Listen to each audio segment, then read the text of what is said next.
In the top stories, Prime Minister Drew visits Dominica and Grenada for CARICOM talks. Barbados votes as Motley seeks third term, and 9 killed and 25 injured in British Columbia shooting. Hello and welcome to the ZIZ Midday Major Newscast. Today is Wednesday, the 11th of February. I'm Jason Davis.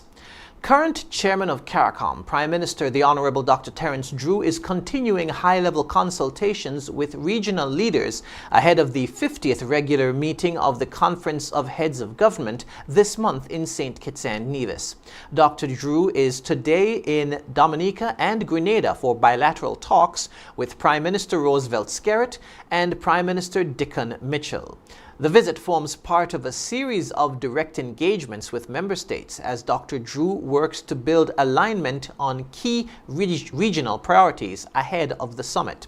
Today's discussions are expected to focus on economic resilience, climate action, regional security, sustainable development, and deeper Caribbean integration.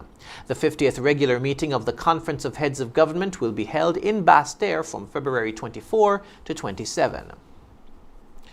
Minister of Tourism, the Honourable Marsha Henderson, has assumed the role of Chairman of the Organization of Eastern Caribbean States Council of Ministers of Tourism.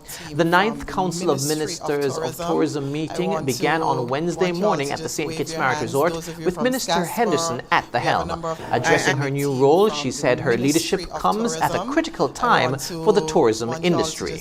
I'm actually honoured to be sitting in the chair at this time. At this time, however, I'm assuming the chairmanship of the council, where we are required to be, sober with the decisions that we're making as it relates to the industry, all that's happening with the geopolitics and all the other things, climate change, all the other things that are affecting the industry. So I'm honored.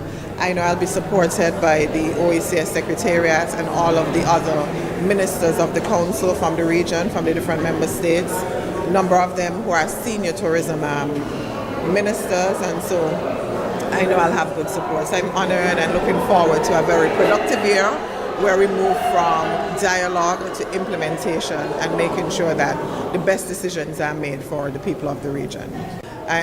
Minister Henderson added that while each country may have its own tourism goals, regional unity is essential to strengthening the industry as a whole. I guess a lot that we want to promote our individual products, but it's absolutely important that we operate as a unit, that we no longer just talk it, we maintain, of course, our authentic traits as destinations, but of course it's important for us to operate collectively if we are able to compete.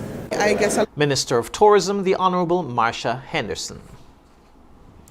10-year-old Corinne Clark has proudly represented St. Kitts and Nevis on the regional stage, delivering what's being called a standout performance in Trinidad and Tobago.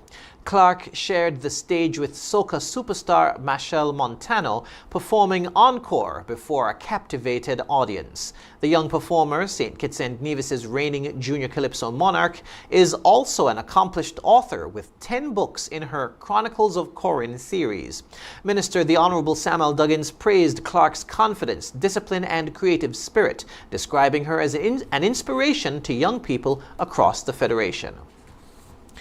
Moving now to news on the regional scene. Voters across Barbados are at the polls today in a general election that could see Prime Minister Mia Mottley secure a historic third consecutive term. Mottley is up against opposition leader Ralph Thorne as Barbadians decide who will lead the country through its next phase. The Prime Minister has built one of the strongest international profiles of any Caribbean leader, championing climate action on the global stage and leading Barbados's transition to a republic in 2021. An election win today would make her the first woman in the country's history to serve 3 terms in a row. Her Barbados Labour Party currently holds 29 of the 30 seats in the House of Assembly after sweeping the 2018 and 2022 elections. The governing party lost 1 seat last year when Ralph Thorne, who was elected under the BLP banner, crossed the floor and became leader of the opposition. Thorne's Democratic Labour Party now holds a single seat and has campaigned on issues such as national security, infrastructure, and a greater focus on domestic priorities.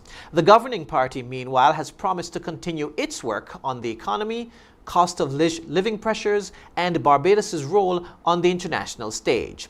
Ahead of polling day, some opposition candidates raised concerns about the accuracy of the electoral register, including claims of missing names. The Electoral Commission has rejected those claims, stating that the process is fair and legitimate. Over the next 3 years, St. Vincent and the Grenadines will begin phasing out its reliance on Cuban medical district officers as part of broader health sector reforms.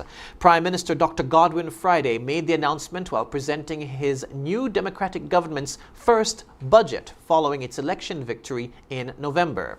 He said the policy will start with the recruitment of 4 local medical officers to address language barriers and reduce foreign staffing costs.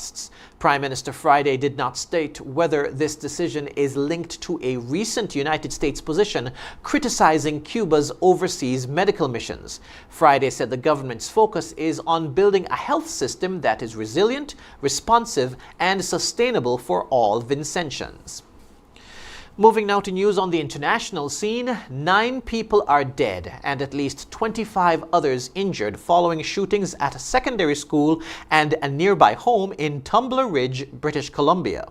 Police say 6 victims were found dead inside Tumbler Ridge Secondary School, while a 7th died on the way to hospital.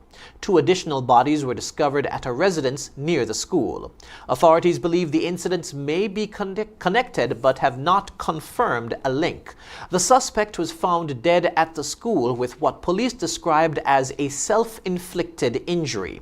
Officials say they know the identity of the attacker but have not released a name or confirmed gender. Around 25 people were treated for non-life-threatening injuries, while at least 2 others were airlifted with serious or life-threatening conditions. Canada's Prime Minister Mark Carney said he's devastated by the attack, as local officials described the incident as a tragedy for the small, close-knit community. Still on the international scene, 2 boys are in stable condition after a double stabbing at Kingsbury High School in Brent, northwest London. Emergency services were called to the school on Tuesday after a 12-year-old and a 13-year-old were attacked. Police say both suffered non-life-threatening injuries and remain in hospital. A 13-year-old boy has been arrested on suspicion of attempted murder. Officers say he left the scene but was later taken into custody. A weapon has been recovered. Counter-terrorism officers are leading the investigation due to the circumstances. However, police have stressed that the incident has not been declared a terrorist attack. Investigators are reviewing witness accounts and examining devices as the inquiry continues. And now on to the weather. We're experiencing cloudy conditions across St. Kitts and Nevis at this hour, with showers in the vicinity. Winds are a moderate northeasterly breeze at around 14 miles per hour. Waves are between 5 to 8 feet, with swells of up to 6 feet. A high surf advisory remains in effect, particularly for north-facing coastlines. For the rest of today, expect cloudy to overcast conditions with periods of showers and light rain. Tonight will remain mostly cloudy with a high chance of passing showers and occasional light rain. Sunset will be at 6:11 p.m. Sunrise tomorrow will be at 6:38 a.m. And that brings us to the end of the ZIZ Midday Major Newscast. Join us this evening for these stories and more. Thank you for tuning in. I'm Jason Davis.